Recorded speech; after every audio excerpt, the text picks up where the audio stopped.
그러므로 무엇이든지 남에게 대접을 받고자 하는 대로 너희도 남을 대접하라. 이것이 율법이요 선지자니라. 아멘. 오늘 본문의 말씀은 별명이 있습니다.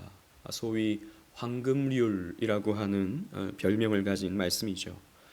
이 말씀은요, 로마 황제 알렉산더 세베루스라고 하는 그러니까 1807년부터 235년 이때까지는, 그러니까 이 황제가 재위할 당시에는 기독교가 국교가 아니었어요.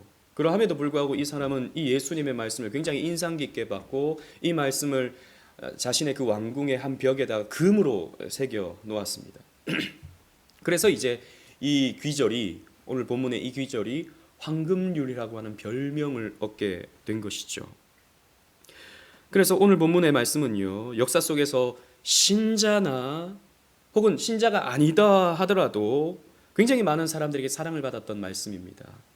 하나의 사람을 상대하는 처세술로서 참 교훈이 되는 그런 가르침으로 사람들이 받았던 것이죠. 여러분들 잘 아시는 마하트마 간디도 이 말씀을 굉장히 좋아했는데요, 이렇게 말했습니다. 우리에게는 기독교가 필요하진 않다. 이 법칙만 있으면 된다. 이 황금률만 있으면 된다. 예수 그리스도가 없어도 우리가 이 법칙을 가지고 있다면 우리는 서로 사랑하면서 평화를 이룰 수 있을 것이다 라고 마하트마 간디는 말을 했습니다.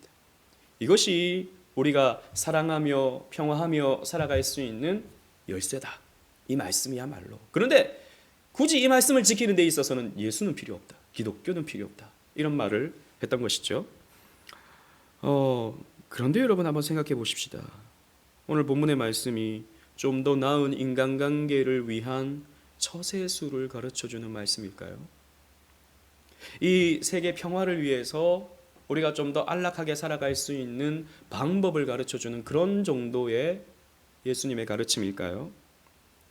우리는 오늘 본문의 이 말씀이 주님께서 산에서 주신 율법이라는 것을 기억해야 됩니다. 산에서 주신 새 율법, 새 계명임을 기억해야 됩니다. 즉 이 말씀은요, 이 세계에 존재하는 모든 사람들에게 적용되는 말씀이 아니라 언약 안에 있는 사람들, 그 새 언약 아래에 있는 사람들에게 필요한 말씀이며 새 언약 아래에 있는 사람들이 실천할 수 있는 말씀이에요.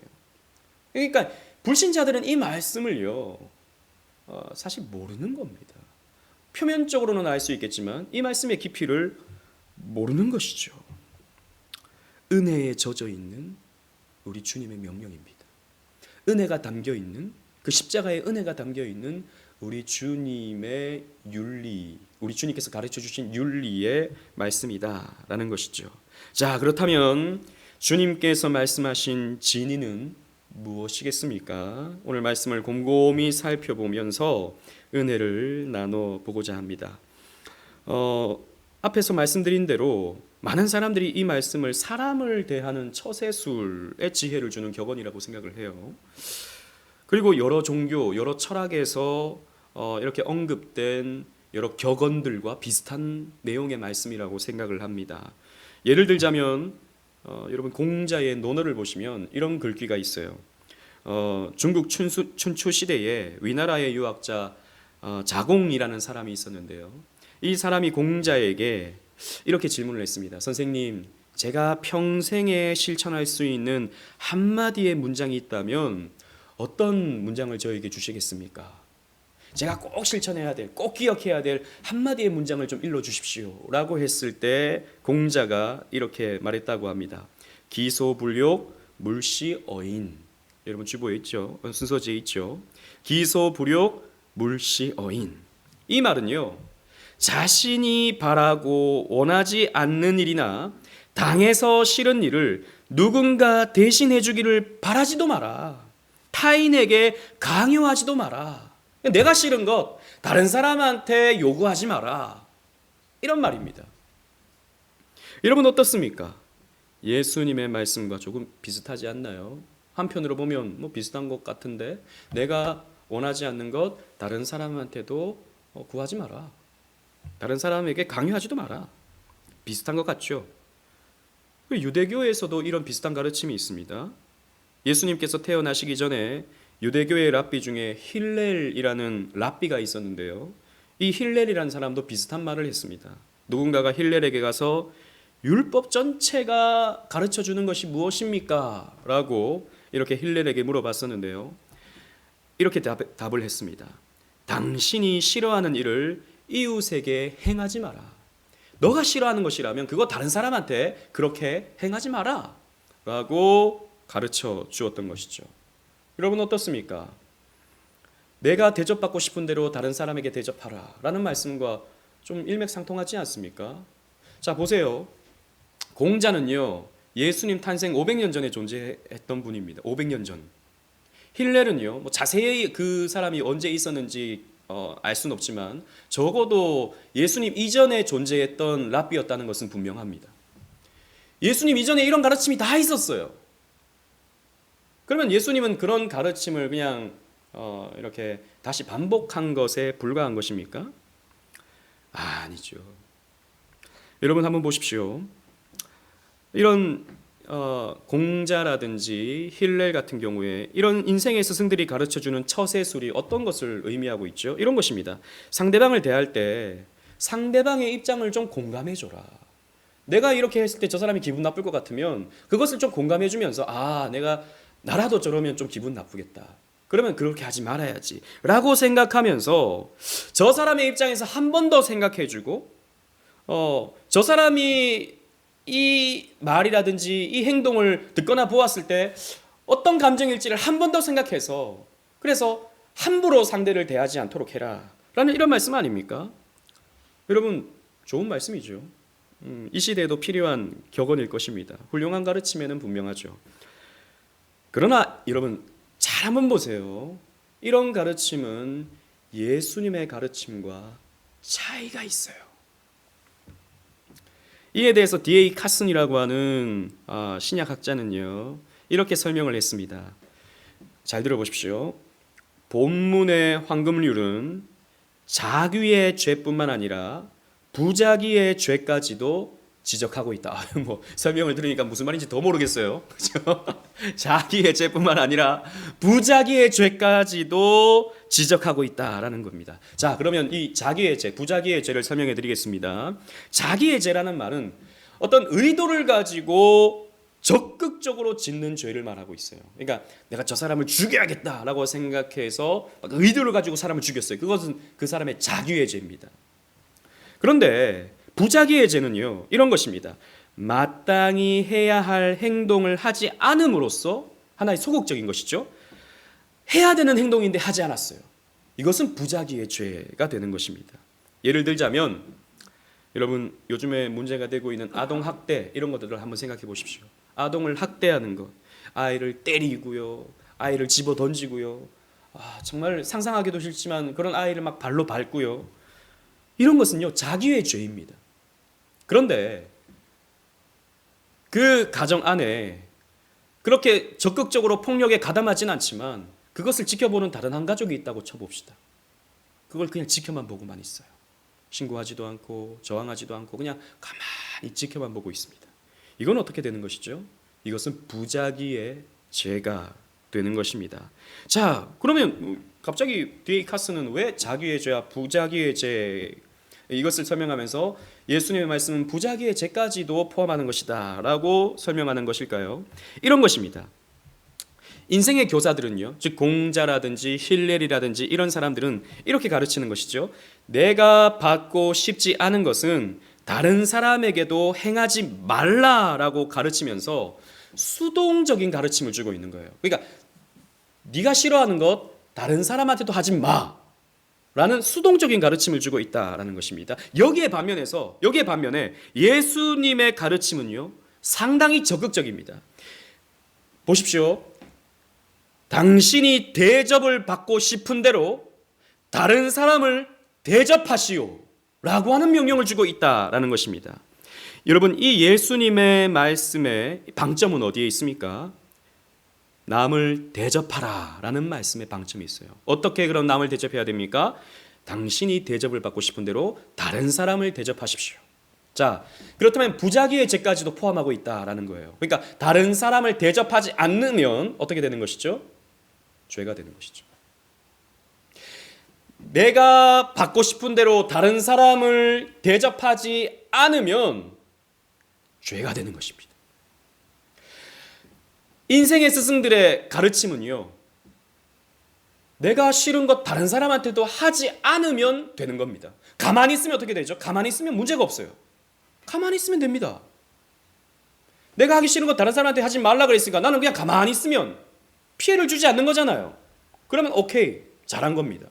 근데 지금 예수님의 말씀은 어떻게 되죠? 내가 가만히 있으면 어떻게 되는 겁니까? 부자기의 죄를 짓는 것이죠. 해야 하는 것을, 마땅히 해야 되는 것을 하지 않는 죄를 범하게 되는 것입니다. 여러분, 이게 굉장히 중요해요. 여러분, 우리는요, 이런 인생의 스승들, 공자라든지 그리고 또 이런 힐렐이라든지 이런 사람들의 가르침을 우리는 굉장히 귀담아 듣습니다. 예, 귀담아 들어야 되죠. 그런데 한번 곰곰이 생각해 보십시오. 다른 사람에게 피해를 끼치지 않는 것, 예, 너무 좋습니다. 그런데 그러면서 다른 사람에게 우리는요, 점점 냉담해지기도 쉽다는 것을 우리는 알아야 됩니다. 다른 사람한테 피해를 끼치지 않기 위해서 우리는 어느 거리를 두게 되죠. 그러면 우리가 맞이하게 되는 결과는 냉담함일 수 있다라는 것이죠. 우리 주님은 이것을 경계하고 있는 것입니다. 현사회가 그렇지 않습니까? 지금 우리가 살아가는 지금 이 시대는요, 상대방에게 피해 주는 것을 극심히 싫어하는 시대입니다. 그죠? 우린 상대방에게 피해 주는 것을요, 굉장히 불편해하는 시대를 살아가고 있습니다. 이제는 상대방을 위해서 뭔가를 한다는 것 자체도 그래서 성가시게 되죠. 여러분 누군가에게 선물 한번 해보셨던 적이 있죠? 선물을 해보셨을 겁니다. 선물은 그냥 내가 그 사람에게 호의를 베푸는 거예요. 내가 주고 싶은 거 주면 되는 겁니다. 근데 요즘에는요, 선물 하나 하는 것도요, 한번 생각해보게 돼요. 내가 이 선물을 저 사람에게 줬을 때 저 사람은 어떤 기분이 들까? 한번 생각해 봐야 되는 거죠. 그러니까 저 사람이 싫어하는 거 주면 이렇게 또, 물론 그 사람이 그렇게 생각 안 하겠지만 이런 생각도 드는 겁니다. 야, 이거 괜히 저 사람 싫어하는 거 줬다가, 야, 내가 싫어하는 거 이걸 줬네. 이 선물에 이건 무슨 의미가 있지? 이건 무슨 메시지가 있지? 나쁜 말로 엿먹으라는 거야 이거? 물론 이렇게 생각하지 않는데 혹시나 그러지 않을까, 요만큼 한번 생각해 본 적 없으세요? 있죠. 그러니까 그냥 내가 호의를 베푸는 것도 한번 생각을 해봐야 되는 거예요. 그러니까 이제 선물하는 것도 성가시죠. 선물하는 것도 조금 뭘 하지 하다가 몰라, 그냥 하지를 말자, 이렇게 되는 거죠. 물론 선물을 꼭 해야 가까워지고 안 하면 멀어지고 이런 건 아니지만, 그런 사회적 분위기가요, 은근슬쩍 우리 인간관계를요, 점점 냉담하게 만들어 버립니다. 그렇잖아요. 그냥 아무것도 안 하면, 그냥 상대방을 위해서 주고 받고 이런 거 없으면 편하잖아요. 그냥 좋잖아요. 아무 문제도 안 생겨요. 그냥 주고받고 그런 거 없으면. 주고받기 때문에 문제가 생기는 거예요. 한편으로 본다면 괜한 머릿속에 막 생각도 들고. 그러면서요, 우리는 상대방에게 대한 그런 관계를 조금씩 멀리하면서 우리는 냉담해지고, 그러면서 은근슬쩍 우리의 삶은 고립되어 가죠. 여러분, 얼마 전에 또 우리 김현옥 선교사님의 그 일본 상황들 얘기 듣지 않았습니까? 저는 굉장히 그 이야기를 좀 인상 깊게 들었어요. 우리가 가고 있는 것도 그렇게 전철을 밟고 있는 것 아닌가라는 생각이 들었습니다. 일본은요, 남에게 피해 끼치는 것을 굉장히 극심히 싫어한다고 그래요, 실제로. 그래서 일본 사람들이 한국 와서 가장 놀라는 게 뭔지 아십니까? 일본 사람들이 이제 인천공항에 내려가지고 공항철도 타고 이제 서울까지 오잖아요. 깜짝 놀란대요. 지하철 안에서 전화 받는 사람 보고 깜짝 놀란대요. 딱 열고 이런 사람들 있잖아요. 이런 분들 있잖아요. 막 얘기하는 분들. 그걸 보면서 깜짝 놀란다는 거죠. 아니, 지하철 안에서 전화를 받네. 막 게다가 막 계속 얘기를 막 하네. 그리고 지하철 안에서 서로 막 얘기를 막 나누는 거 있잖아요. 그냥 서로 막 친구들끼리 얼마든지 얘기 나눌 수 있죠. 그런 걸 보고 깜짝 놀란대요. 아니, 지하철 조용히 해야 되는 이 지하철 안에서 저렇게 다른 사람한테 피해를 끼치네. 한국은 이렇게 예의가 없나? 이런 생각을 한다는 것이죠. 그러니까 이 일본 사회는요, 다른 사람한테 피해를 끼친다라는 것을 굉장히 두려워하는 문화를 가지고 있다는 거죠. 다른 사람한테 피해를 끼치면, 또 혹은 다른 사람의 마음을 상하게 만들면 그 사람이 나를 미워할 수 있게 되고 더 나아가서 나를 왕따시킬 수도 있다라고 하는 공포감이 일본 사람들한테 있다 그래요. 제가 얼마 전에 그런 사회학자의 강의를 들은 적이 있었는데요. 그런 분위기가 있다는 것이죠. 그런데 여러분, 그렇게 되다 보니까 다른 사람한테 피해를 안 끼치려고 하다 보니까 어떻게 됩니까? 점점 혼자가 되죠. 그래서 일본 사회 문화가 주로 혼자 문화 아닙니까? 고기도 혼자 구워 먹잖아요. 일본 사람들은 술도 혼자 마시잖아요. 우리하고는 상관없지만 혼자 문화가 그렇게 발달되는 거예요. 다른 사람한테 피해를 끼치지 않기 위해서. 그런데 그러다 보니까 점점 인생이 외로워지죠. 그러면서 물론 극단적인 얘기입니다만 정신병에 걸려요. 우울증에 걸려버리는 거죠. 여러분, 그런데 한번 생각해 보십시다. 오늘날 우리 사회의 대부분의 심리학, 대부분의 자기계발서에서 말하는 그런 내용들이 사실 이런 맥락 아닙니까? 그냥 냉담해지는 삶을 선택해라 라고 하는 그런 가르침 아닌가요? 이것을 처세술이라고 하고, 또 이 냉담함을 다르게 표현해서 어떻게 말하느냐? 쿨한 관계라고 말하죠. 쿨한 관계.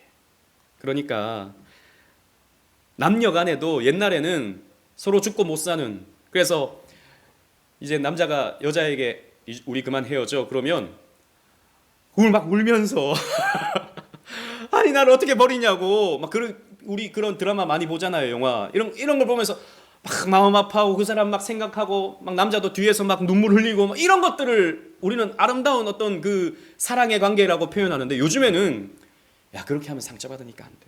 쿨한 관계를 가져라. 그래서 헤어지자 그러면 그래, 깨끗하게 쿨하게 여기서 헤어지자 라고 딱 갈라지는 그런 관계가 좋다라는, 물론 좀 극단적인 설명입니다만 서로에 대해서 더 이상 기대도 하지 말고 서로에 대해서 끈적하게 너무 집착도 하지 말고 그냥 쿨하게 그냥 지내는 그런 관계가 우리를 건강하게 한다라고 하는 가르침들 여러분들 많이 들어보시지 않으셨습니까? 그러니까 얼마든지 만났다가 가볍게 헤어질 수 있는 이런 관계, 또 적극적으로 상대를 섬기지 않고 그냥 적당한 관계에서, 주고받는 관계에서 그냥 지내는 그런 관계, 이런 관계가 오히려 나를 건강하게 한다. 너무 깊이 들어가 버리면, 너무 서로를 의지하게 돼 버리면 결국에는 이제 비틀어졌을 때 상처받고 그것 때문에 실망하게 되고 그것 때문에 그런 심리적인 어떤 트라우마를 갖게 되니까 그런 관계보다는 가벼운 관계를 형성해라. 뭐 이런 가르침들이 우리 주변에 굉장히 많죠. 그런데 여러분, 이런 관계가 바로 성경에서 말할 때요, 이렇게 표현합니다. 지옥. 여러분 좀 당황스럽죠? 아니 뭐 그런 쿨한 관계가 무슨 지옥까지야. 그런데 여러분 잘 한번 생각해 보십시오. 제가 왜 지옥이다라고 말하는지 조금 이따가 좀 자세하게 살펴보도록 할게요. 설명해 드릴게요. 이런 쿨한 관계, 이런 냉담한 관계를 지옥이라고 말한다고요. 자, 그렇다면 예수님의 명령은 어떻습니까? 앞에서 말씀드린 대로 아무것도 하지 않는 것은 무작위의 죄가 된다 그랬어요. 그래서 우리는요, 어떻게든 이웃을 섬겨야 하는데 내가 받고 싶은 대로 다른 사람을 섬겨주는 삶을 사는 것이 하나님의 의를 행하는 삶이다라고 가르쳐 주는 거예요. 내가 받고 싶은 대로, 내가 어떤 다른 사람들에게 받고 싶은 그것을 내가 저 사람한테 해줌을 통해서 나타내는 의로운 삶, 이것이 사랑이고 이것이 대접이다라고 우리 주님께서 가르쳐 주는 거죠. 그러니까 여러분 받고 싶은 게 뭐가 있으세요? 다른 사람한테 받고 싶은 거? 뭐 사랑이겠죠. 사랑, 여러분 사랑받고 싶으시잖아요. 뭐 사랑도 뭐 여러 가지가 있죠. 여러분 뭘 받고 싶으세요? 내 남편에게 뭘 여러분 원하십니까? 남편한테 내 남편한테 이런 말 좀 들어봤으면 좋겠다. 여러분 격려 받고 싶지 않으세요? 격려 받고 싶잖아요. 내가 어떻게 내가 결혼을 했는지, 이런 말은 좀 이런 불신앙적인 말이지만 내가 전생에 나라를 구했는지, 내가 어떻게 당신과 이렇게 만났는지 모르겠다. 이렇게 말을 한다면 여러분 나름 격려가 될 수 있겠죠. 그런 격려를 받고 싶다면 먼저 당신이 그렇게 그 상대방에게 해줘라 라는 것입니다. 우리 남편은 자꾸 남편이 우리 남편은 뭐 생일 때나 아니면 무슨 기념일 때나 좀 정성스러운 선물 좀 나한테 줬으면 좋겠는데 왜 이렇게 이 사람은 이렇게 야박한가? 왜 이렇게 이 사람은 자린고비인가? 선물 하나 줬으면 좋겠다. 이런 마음이 있을 수 있죠. 그러면 그 선물을 자기가 받고 싶은 그 선물을 상대방에게 먼저 해줘라 라는 것입니다. 나한테 좀 이렇게 섬겨줬으면 좋겠다. 이렇게 사랑으로 나를 좀 섬겨줬으면 좋겠다. 그럴 때 먼저 그 사람에게 그렇게 섬겨줘라 라고 우리 주님께서 말씀하고 있는 것입니다. 이것이 우리 주님께서 말씀하시는 새 계명입니다. 우리 주님께서 주시는 명령인 것이죠. 마치 이런 말씀과 맥이 같다고 볼 수 있습니다. 마태복음 22장 39절 여러분 순서지에 있는데 우리 다 같이 한번 읽어보도록 하겠습니다. 시작. 둘째도 그와 같으니 내 이웃을 내 자신같이 사랑하라 하셨으니. 아멘. 이웃을 어떻게 사랑하라고요? 내 자신같이, 나를 사랑하는 것 같이 다른 사람을 사랑해줘라 라는 것입니다. 여러분 자기를 사랑하는 것은요, 우리는 조금 이런 말씀에 좀 불편할 수 있죠. 우린 자기를 미워해야 되는 것 아닌가? 자기를 부인해야 되는 것 아닌가? 물론 그렇습니다. 그것은 죄된 자기를 얘기하는 거죠. 하지만 하나님의 은혜로 말미암아 새롭게 이제 거듭난 우리의 이 존재는요 굉장히 귀한 존재죠. 이런 우리 스스로를 사랑할 수 있어야 되는 것입니다. 그러니까 내가 나를 돌보고 내가 나를 사랑하는 것 같이 상대방을, 다른 사람을 사랑해줘라 라고 우리 주님께서 말씀해 주셨죠. 이것이 율법의 요약입니다. 첫 번째 율법의 요약은 하나님을 사랑하는 것이고, 두 번째 율법의 요약은 이렇게 이웃을, 내 자신을 사랑하는 것 같이 다른 사람을 사랑하는 것입니다. 내가 좋아하는 것 다른 사람에게 해주는 것이에요. 그래서 예수님이 오늘 본문에서도 이렇게 하는 것이 율법과 선지자다라고 말씀하고 있는 것이죠. 율법과 선지자라는 말은요, 구약 성경을 다르게 표현한 것입니다. 구약 성경이 율법을 담고 있고 선지자의 글을 담고 있잖아요. 그래서 율법과 선지자니라라는 이 말씀은 구약 성경이 이렇게 가르치고 있다라고 우리 주님께서 말씀하시는 것과 다르지 않다라는 것입니다.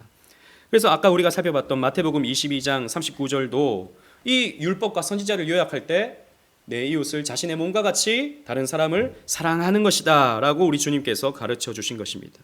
그렇습니다. 우리는 어떻게 사랑해야 되죠? 다른 사람을 어떻게 대접해 줘야 되죠? 다른 사람을 어떻게 대해 줘야 되죠? 나를 사랑하는 것처럼, 내가 원하는 대로 그 사람을 사랑해 줄 수 있어야 되는 것입니다. 그러면 사랑하지 않으면 어떻게 되는 것이죠? 이렇게 사랑하지 않으면 어떤 결과를 우리는 만나게 됩니까? 아까 제가 언급했던 것처럼 나는 더 이상 상처받기도 싫고 사람 상대하는 것도 너무 힘들고 스트레스 받기 때문에 그냥 나는 아무도 만나지 않고 그냥 가만히 있겠어 라고 하는 것은 한편으로 보면 부자기의 죄가 될 수 있는 것입니다. 우리 주님의 계명을 실천하지 않는 부자기의 죄를 짓는 것이고 결국에는 지옥을 맛보게 되는 거예요. 제가 앞에서 지옥이라 그랬잖아요. 여러분 제가 이렇게 말씀드리는 근거가 있습니다. 뭐냐면 예수님의 비유의 말씀 가운데 부자와 나사로 비유 여러분 아시잖아요. 여러분 부자는 지옥에 가게 됩니다. 그런데 여러분 그 누가복음 16장을 한번 곰곰이 집에 가서 읽어보십시오. 이 부자의 특성을 보잖아요. 그 부자는요 별로 잘못한 게 없어요. 곰곰이 한번 읽어보십시오. 잘못한 게 없어요. 그냥 그거예요. 자색 옷을 입고 좋은 옷을 입으며 날마다 호화롭게 즐기다가 살았던 것. 아니 돈 있으면 좋은 옷 입을 수 있죠. 돈 있으면 날마다 좀 즐겁게 잔치하면서 맛있는 거 먹으면서 살 수 있죠. 그럴 수 있잖아요. 근데 그 집 앞에 누가 있습니까? 나사로라는 거지가 있어요. 그런데 이 부자의 한 가지 잘못, 굳이 찾아내자면 이런 잘못이 있습니다. 이 부자는요, 이 거지에게, 나사로에게 냉담했어요. 호의를 베풀지 않았어요. 근데 제가 앞에서 말씀드린 것처럼 나쁜 짓을 그렇게 하지 않았다 그랬잖아요. 이 부자는요, 나사로를 뭐 쫓아내거나 집 앞에서 얼씬도 하지 마라 하면서 쫓아내거나 아니면 나사로를 때리거나 그런 것도 없어요. 그냥 냉담했어요. 그냥 나사로가 그냥 힘든 그 굶어 죽는 것 그냥 내버려 둔 것밖에 없어요. 여러분, 그런데 생각해 보십시다. 여러분들이라면, 여러분들이 부자다. 여러분 집 앞에 거지 한 명이 어슬렁어슬렁거리고 있다. 어떻게 하시겠습니까? 여러분 같으면 어떻게 하시겠어요? 저 같으면요, 호의를 베풀 때도 한번 생각을 해보겠어요. 이런 생각을 해보겠어요. 야, 이 거지한테 이거 너무 친절 베풀다가 동네 거지들 다 우리 집 앞에 오는 거 아니야? 이런 생각. 여러분 같으면 안 하시겠어요? 또 이런 거. 야, 이거 나사로한테 이거 너무 잘해줬다가 나사로가 다음부터는 오늘은 부자님, 어제는 고등어였는데 오늘은 멸치네요. 좀 반찬이 별론데요. 좀 다음에 신경 좀 써주시죠. 이러는 거 아니야? 호의가 계속되면 권리인 줄 안다는데 너무 잘해주면 기어오르는 거 아니야? 이렇게 생각 안 드시겠어요? 저는 좀 드는데요. 저는 그 교회, 우리 교회는 그런 분들 거의 안 오시는데 돈 달라고 오시는 분들이 교회에 항상 있잖아요. 우리 교회는 1차적으로 1층에 문이 닫혀 있어가지고 접근 금지예요. 그래서 오질 못하세요. 그런데 가끔씩 이제 전화를 해서 좀 도와달라 이렇게 하시는 분들이 있죠. 그러면 이런 생각이 듭니다. 저는 이거 한두 번 줬다가 이거 계속해서 달라고 그러는 거 아니야? 실제로 그런 분들이 많으니까 그런 생각이 들죠. 아무튼 이 부자는요, 그냥 냉담했습니다. 이 거지한테 그냥 내버려뒀어요. 잘해주는 것도 없었고 못해주는 것도 없이 그냥 내버려뒀어요. 그래서 어디로 갑니까? 지옥에 가요. 여러분, 이 말씀을 오해하지 마세요. 우리 다른 사람한테 이렇게 잘해주지 않으면 우리 지옥 간다, 이런 말씀이 결코 아닙니다. 이 말씀의 내용은 이거예요. 냉담함의 극치가 뭔지를 아느냐? 지옥이다 라고 하는 것을 우리에게 가르쳐 주는 거예요. 지옥이라는 곳은요, 우리가 생각하는 것보다 훨씬 더 살기 좋은 곳일 수 있어요. 우리가 생각보다 훨씬 더 괜찮은 사람들이 있을 수 있습니다. 그러나 그곳은 냉담한 곳일 것입니다. 서로가 서로를 배려하지 않을 거예요. 서로를 그냥 내버려두는. 그래서 철저한 고독 가운데 철저한 혼자로서 존재해야 되는 그런 외로운 곳, 그런 차가운 곳, 서로가 서로를 아무도 책임지지 않는, 그래서 상대방이 그냥 굶어 죽어가도 그냥 내버려두는 그런 곳이 지옥이다 라고 성경은 우리에게 가르쳐주는 거예요. 여러분, 그런 면에서 우리가 살아가는 이 사회는 지옥이지 않습니까? 지금 우리는 이렇게 호화롭게 좋은 것 먹고 살아가고 있지만 지구 반대편에는 오늘도 먹을 것 요만큼이 없어가지고 굶어 죽는 사람들이 많이 있잖아요. 냉담함 때문에. 사실 여러분, 미국에서는요, 어마어마하게 많은 그 농산품들요, 태평양 앞바다에 쏟아붓습니다. 먹고 남아돌아도. 왠 줄 아세요? 가격 경쟁력을 갖추기 위해서. 우리나라도 마찬가지예요. 우유 남잖아요. 우유 쏟아붓습니다. 왜요? 가격 경쟁력을 맞추기 위해서. 유가를 유지하기 위해서. 돈을 벌어야 되니까. 이거 그냥 풀어놨다가는 가격이 떨어지니까 안 되는 거예요. 그래서 팔지 못하는 건 버려야 되는 겁니다. 그거 여러분, 분유로 만들어서 저 3세계 국가 갖다 줘 보세요. 먹고 살죠. 그런데 배송료가 더 드니까 아예 못 주는 거예요. 냉담함이죠. 그래서 한편으로는 굶어 죽는 사람들이 생겨나는 것입니다. 사람들의 냉담함 때문에, 사람들의 이 냉정함 때문에, 사람들의 이 관심 없음 때문에 한편으로는요, 이 사회가 지옥이 되는 것입니다. 여러분, 소설 가운데 톨스토이의 이반 일리치의 죽음이라는 소설 여러분 혹시 읽어보셨나요? 이 소설은 그 냉담함이 어떻게 지옥을 형성하는가를 가르쳐주는 좋은 소설이라고 할 수 있습니다. 이반 일리치라고 하는 사람은 아주 똑똑한 사람, 아주 훌륭한 변호사였습니다. 사람들에게 존경도 받고 사람들에게 좋은 호의를 받는 그런 변호사였죠. 성공한 사람이었습니다. 그래서 많은 사람들이 이반 일리치를 따랐고 좋은 관계를 유지하고 있었죠. 그리고 그 이반 일리치 주변에 같이 일하는 동료들도 꽤나 괜찮은 사람, 꽤나 나이스한 사람들이었습니다. 그런데 어느 날 갑자기 이반 일리치가 불치의 병에 걸립니다. 그리고 서서히 죽어가게 되죠. 그런데 그 같이 일하던 회사 동료들의 사람들의 반응이 그 소설에서 묘사가 됩니다. 사람들의 반응은 처음에는 놀라기도 하고 애석하게 생각하기도 하고 했지만 그들의 머릿속에는 이런 생각이 듭니다. 저 이반 일리치의 자리는 그러면 앞으로 누가 차지하지? 누가 저 자리를 차지해서 승진할 거지? 혹시 내가 될 수 있을까? 혹시 저 사람이 되나? 내가 저 사람은 이겨야 되는데? 내가 500루블은 더 받을 수 있는데? 라는 이런 생각들을 서로 하게 됩니다. 재밌는 것은 그 소설에 나오는 동료들은요, 다 평범하고 좋은 사람들이라는 것입니다. 악한 사람들이 아니에요. 정말 친절과 호의로 소위 쿨한 관계를 잘 유지하는 그런 사람들이었습니다. 그런데 정말 이반 일리치의 빈자리가 생겨버리니까, 이반 일리치가 병에 걸리고 죽음을 맞이하게 되니까 한편으로는 마음 아픈 것 같지만 한편으로는 또 좋아하는 거예요. 내가 그 자리를 차지할 수 있으니까. 여러분, 이러한 인간관계가 지옥이죠. 여러분 그런 인생을 살고 싶으세요? 그런 세상을 살고 싶으세요? 누군가가 내가 사라질 때 좋아하는 거죠. 그런 세상을 여러분 살고 싶으십니까? 또 이반 일리치가 돈과 명예를 가지고 있을 때는 사람들이 막 좋아해 줬어요. 막 인사해 줍니다. 이반 일리치는 이런 것을 생각합니다. 야, 이거 내가 병에 드니까 아무도 나를 거들떠보지 않는구나. 내 자리를 쳐다보고 있구나.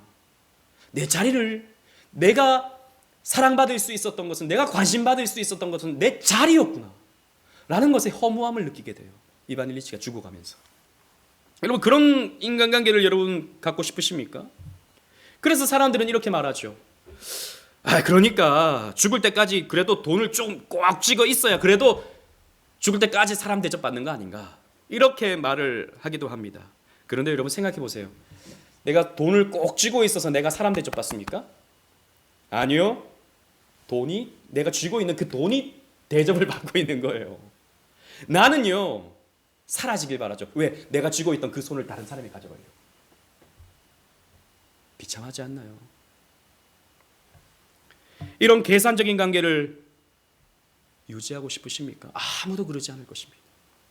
물론 극단적이긴 하지만 이런 계산적인 관계를 우리는요, 피하고 싶죠. 그래서 여러분, 이렇게 서로 냉담한 관계, 이런 쿨한 관계는요, 그래서 서로에게 피해를 주지 않으려고 그냥 서로 조심하는 것, 그게 나쁜 것은 아닙니다. 그러나 이것이 지나쳤을 때 냉담함으로 간다는 것이죠. 이런 것은 우리에게 지옥을 형성하게 되는 것입니다.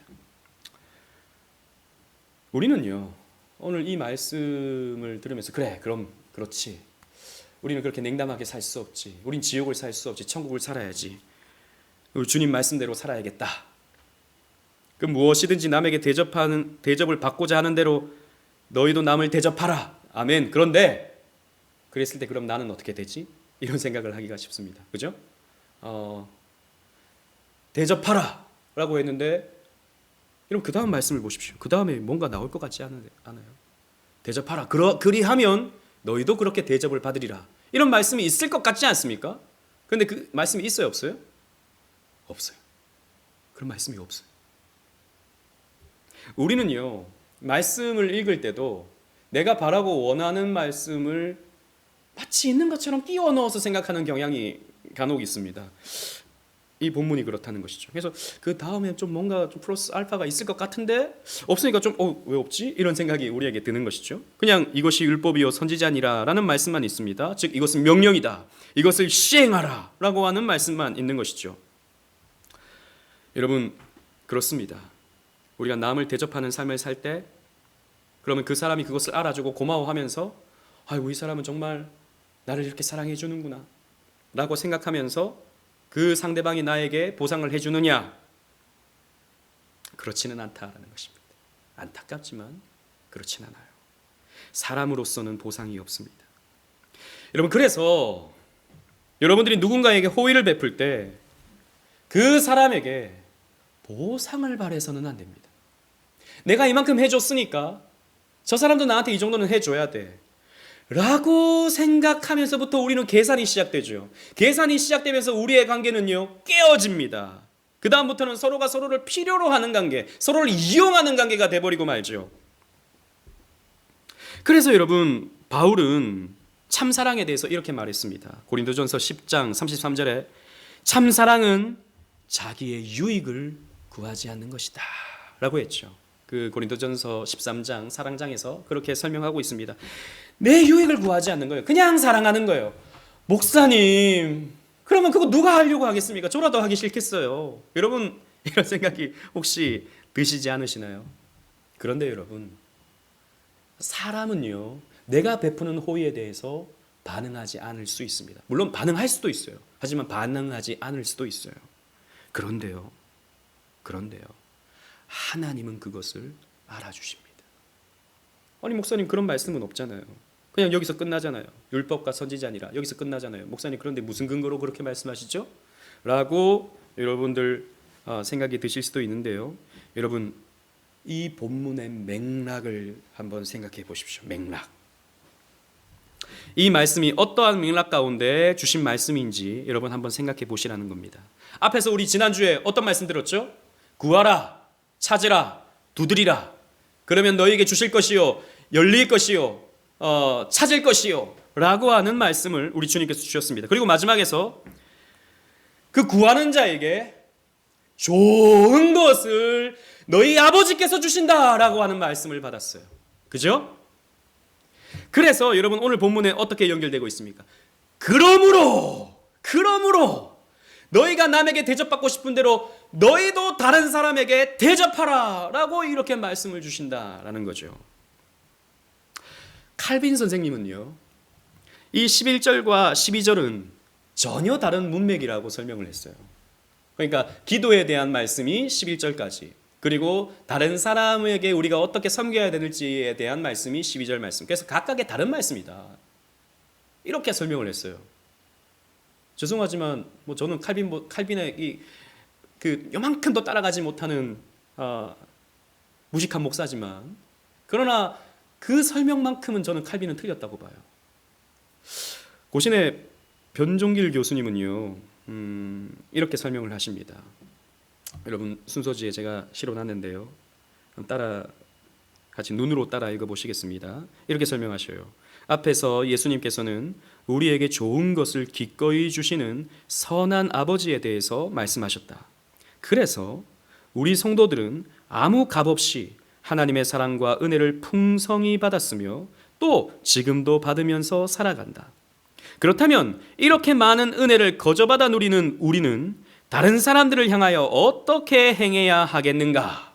우리가 이 사랑을 받았다면 다른 사람에게도 이렇게 사랑해 주는 것은 마땅한 모습이 아니겠느냐라고 우리 주님께서 설명하시는 것이다 라는 거죠. 그리고 여러분, 우리가 남들을 이렇게 섬길 때 우리에게 좋은 것을 우리 아버지께서 주신다라고 하는 말씀으로도 이해할 수 있다라는 것이죠. 사람은 나에게 그만큼 안 해줄 수 있지만, 사람은 나의 호의를 오해할 수도 있지만, 하나님은 우리에게 좋은 것으로 갚아주시는 하나님, 우리가 원하는 것을, 또 우리에게 가장 선한 것을 베풀어 주시는 하나님, 그분이 계시기 때문에 우리는 기꺼이 손해보면서까지 다른 누군가를 섬겨줄 수 있게 되는 것입니다. 그 사람에게는 대가를 구하지 않고, 그 사람에게는 대가를 바라지 않고, 그냥 나는 후하게 저 사람을 대접해주고 섬겨줄 수 있게 되는 것이죠. 실제로 여러분, 우리가 사랑을 베풀어 줄 때요, 하나님은 우리에게 선물을 주십니다. 그 선물이 뭐냐면 기쁨을 주셔요. 여러분들은 인생에서 언제 가장 기쁘셨어요? 한번 생각해 보십시오. 여러분, 언제 가장 기쁘셨어요? 결혼할 때 기쁘셨나요?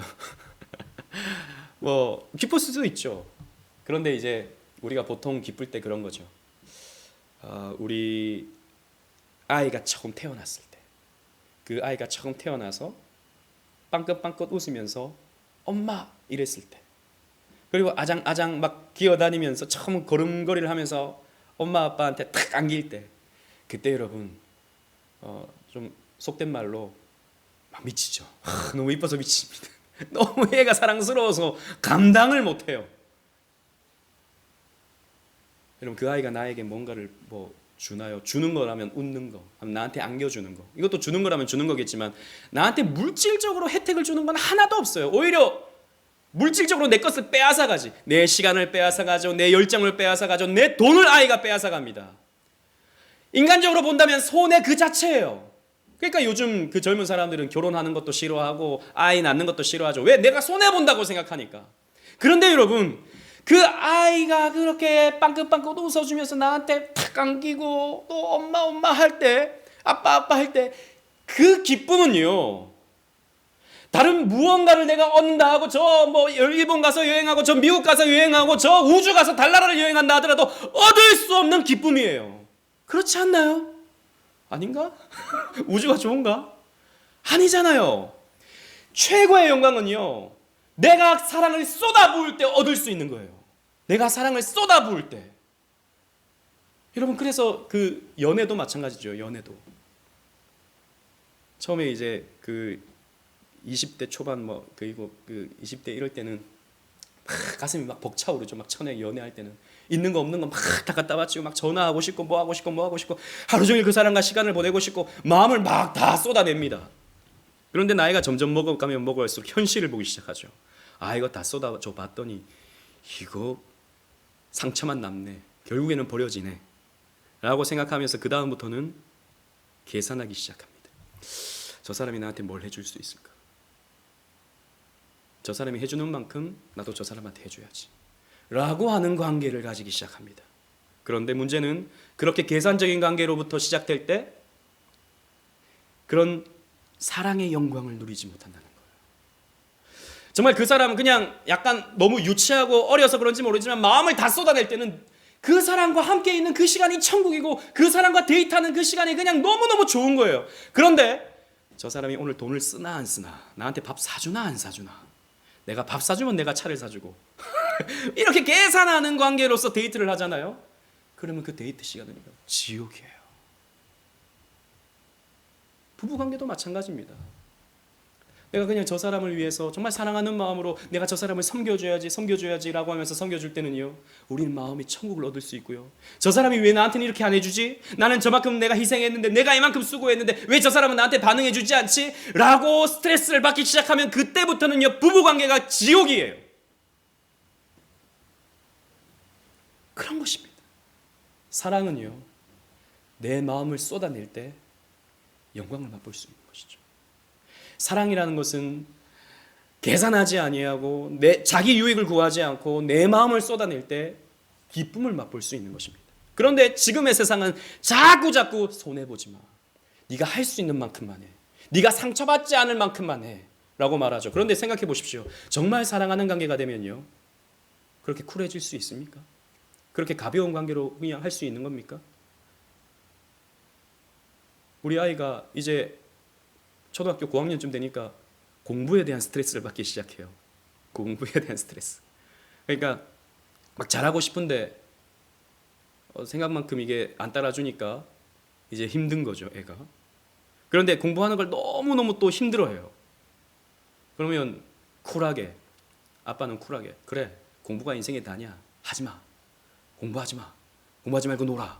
방학 내내 TV만 보고 네가 하고 싶은 대로 그렇게 네가 살고 싶은 인생을 네가 한번 살아봐. 초등학교 3학년, 4학년짜리한테 제가 그렇게 말할 수 있을까요? 그렇게 말한다면 친아버지가 아니죠. 저는 아이를 사랑하기 때문에 아이에게 간섭하죠. 그러면 안 돼. 네가 정말 나중에 하고 싶은 걸 하려면 지금부터 그래도 준비를 좀 해야 돼. 간섭하죠. 잔소리를 하죠.